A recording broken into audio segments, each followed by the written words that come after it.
Hey everyone, how's it going? Welcome back to Chef Vic Cuisine. Today we're making a charcuterie board. Now this is what you reach for when you want to create something that's both delicious and visually stunning to impress all your dinner guests at a party or upcoming event. This recipe really has endless possibilities. Stay tuned to find out what I mean. So without further ado, let's get started.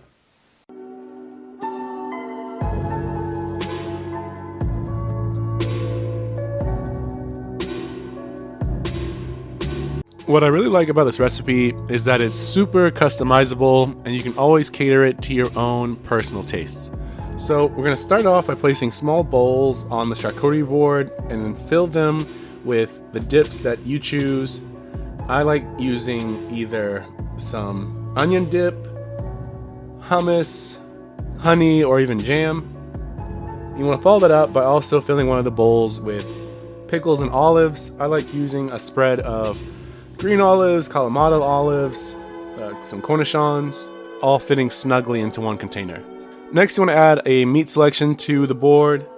I like adding some salami slices, some prosciutto that's thinly sliced, even some pepperoni slices.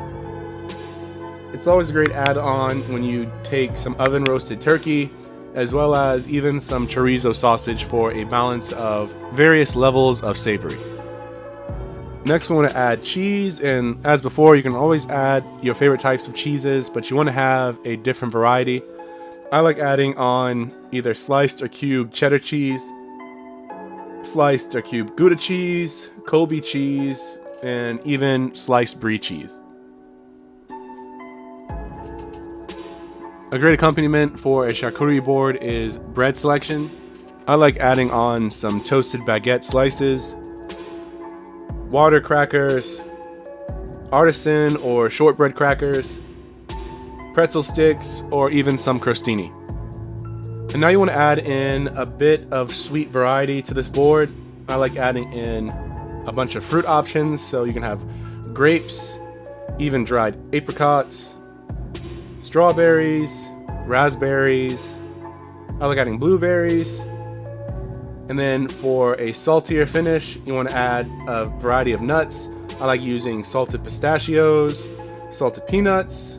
And our goal here is to have a mix of textures and layers of sweet versus savory. So for more of a crunch, you want to add in some sliced pear, as well as sliced apple. And then in my opinion, a great umami flavor to add are shelled walnuts.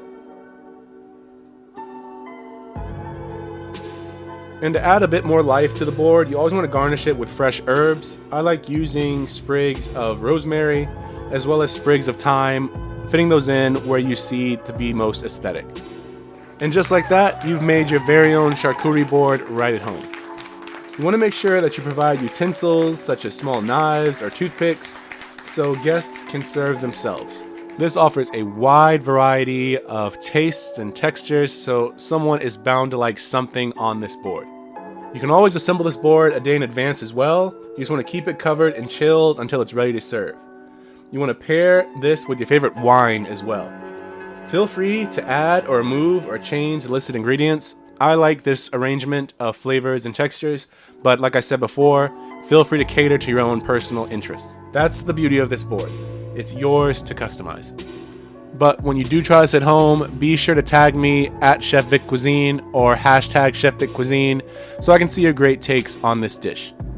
As always, this recipe and many more can be found in my cookbook, Chef Vic Cuisine Volume 4, Enhancing Your Inner Chef. And that's available on Amazon, and I'll be sure to leave a link to that in my description box.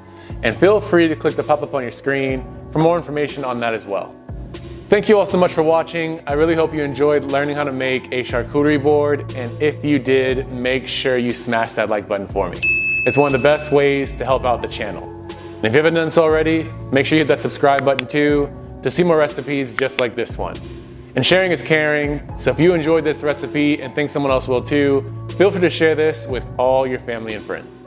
And stay tuned until next week where I show you how to make a really easy and tasty salad, my California quinoa salad. Trust me, you don't want to miss this one. Well, thank you all again so much for watching. I truly do appreciate it. I hope you enjoyed this recipe. You can always check out more on my page now. YouTube thinks you'll like these videos. Let's see if they're right. And I'll catch you next time on another episode of Chef Vic Cuisine. And until then, peace.